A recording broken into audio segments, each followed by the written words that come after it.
So why do people with social anxiety procrastinate so much in all areas of life? Why is it that they've got the perfectionist mentality where they'll say, I can't do things unless it's perfect. I'm not going to start the gym now. I'll start next month when I get my bills in place, or I buy a house, or I'm not going to meet my friends this week. I'll do it next week because I don't, my shirt is not ironed. So the perfectionist excuse and the procrastination is fear tricking you. It's a way that you tell yourself, you give yourself an excuse to make yourself feel better because you don't want to feel bad. But the real truth is, no one's perfect, and I think we all know that. But a lot of people have achieved great things, and it's more than good enough. So to get out of this, you've just got to start producing content. And I don't just mean, making a YouTube video, I can mean that, but producing content by actually showing up and trying. Because procrastination is fear. And people with social anxiety, fear, they're very sensitive to criticism from other people because it happened before and it hurt. And you're afraid of re-experiencing that hurt again, that depression, that anxiety. But, the real truth is, putting it off is not going to fix that problem. Waiting to be perfect until you start a business, you're never going to start a business then. I hear people say that all the time. They say that when they get a certain amount of money, they're going to start a business. But most businesses today, you don't need that much money to get started. I had no money when I started. It's just excuses. Or people say that, they need this, they need a six-pack before they go to the gym. And that's just nonsense. It's like, you're never going to go gym then. You're never going to be in shape if you're waiting to get a six-pack or get your diet together. It's quite a smart way of getting out of it. As I've said before, being an intellectual coward where you've read all these books, you can paraphrase and quote wisdom that other people have earned by going out, taking action, achieving the success in reality, and then they write about it. You read it, you talk about it, but you don't practice it, you don't live it. So it's a fear of rejection. Procrastination is a fear of being rejected, it's a fear of failure. It could also play out in the fear of being hurt, in the fear of taking on stress, in the fear of being triggered. All those areas kind of come in the area of failing, or being challenged, or being emotionally hurt. But like my boxing trainer said to me years ago, you're gun shy. I don't even know what that was. You're scared of getting hit. So me being afraid to get hit in a boxing ring kind of defeats the whole purpose of me wanting to learn boxing. It's the same as saying I want to jump into a swimming pool, but I don't really want to get wet. I don't like being wet. I want to stay dry. Well, you can't.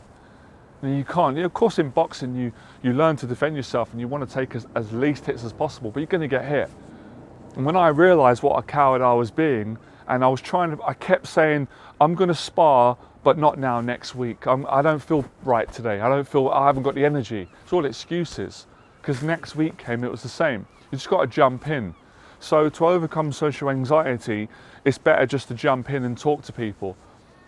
Even if you're depressed, it's better to do it. Actually, that's one of the quickest ways to get out of depression, is to move forward whilst being down. I know it doesn't make logical sense, and I know a lot of people over the years won't agree on that, but that's their opinion, and I know what works, because it worked for me, it's worked for so many of my clients.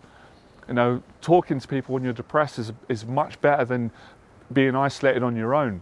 As we know, so many men are suffering right now, especially in this generation of all ages, in isolation. I get the messages all the time. So, I remember hearing Grant Cardone say this, and I agreed with him. And he said, if I've got two people working for me, I'd rather the one who just makes mistakes but takes action, because he will get better over time, rather than the person who's too proud, who might be smarter than them, but they're a perfectionist. They're too scared of, walking on eggshells. They want to please everyone. They want to get everything right. It's got to be perfect, and then you can't create anything. So of course it's good to have an attitude that you want things to be good. That's good. There's a healthy amount. There's healthiness in that. It's good that you want to, when I make these videos, I want the sound to come out good. I want to be smart. Take a certain amount of healthy pride. I want to get the right angle. That's having a good attitude. But if I can't be in a place where it has to be perfect, because I'll never make the video. I won't be able to help anyone. So it's actually selfish when people are like that, because there's someone out there that could really do with your friendship, having a conversation with you. So take action now. And even if it's not perfect and you get hurt, you get rejected or criticized, you will overcome that through momentum and consistency. You will eventually get it right. So that's how you learn. Most people want to learn without learning. I remember when I first went in the boxing gym and I was trying to skip and I was really bad at it, I was really embarrassed. And the trainer actually said to me, "What the hell is that?" And he criticised me, and it did hurt my feelings at the time, being that I looked up to him and he was the trainer, but he was just trying to toughen me up. And he explained to me how to do it. I had to start over again, and eventually I got it. I skipped really well. But to skip really well, I had to go through that stage of being a beginner and getting a bit embarrassed and doing it wrong and clearly not being good at it.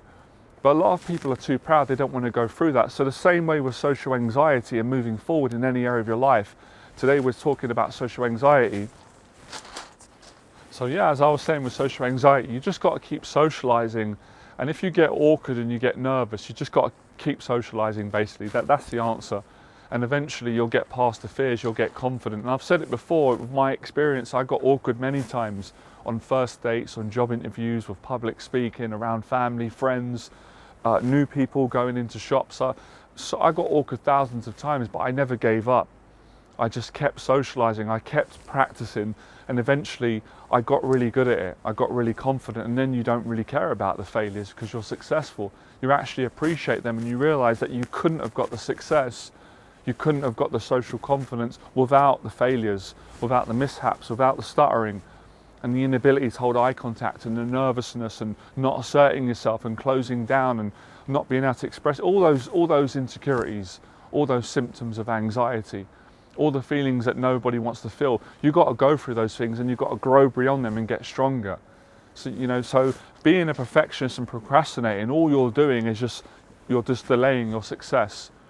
You're just stopping yourself, you're remaining stuck. So people remain stuck because they procrastinate, then they rationalize it and say, "Oh, it needs to be perfect, therefore I'm not going to do it now, I'm not going to do it until it's perfect," and that could go on forever. So it's excuses, it's fear again, and anxiety. So you've got to bust through it and face it. And of course, in the process of facing things, you can be objective and say, "Oh, how can I do that better? That can improve. Okay, we'll improve that." That's just a no-brainer, really. Any walk of life, or any teacher, a boxer, or an actor, or when I'm helping my clients, it's the same process. As long as you don't give up, you're going to get better. But you've got to go through those uncomfortable emotions of feeling, "Oh, I'm disappointed with myself. I wish that would have been better. We'll make it better next time." That's it, guys, for today. I'm going to go and work with a client. I hope you enjoyed that, all right? Like, share, subscribe. Let me know your thoughts in the box below. And if you want to apply for my confidence coaching, my email address is below. I do in-person confidence coaching for men who have got social anxiety and want to move forward, build confidence, achieve their goals and be successful, live a better life. And I do it in person and online. If you've got any questions about the coaching, you can send me a question over email, all right? Have a great day. Bye.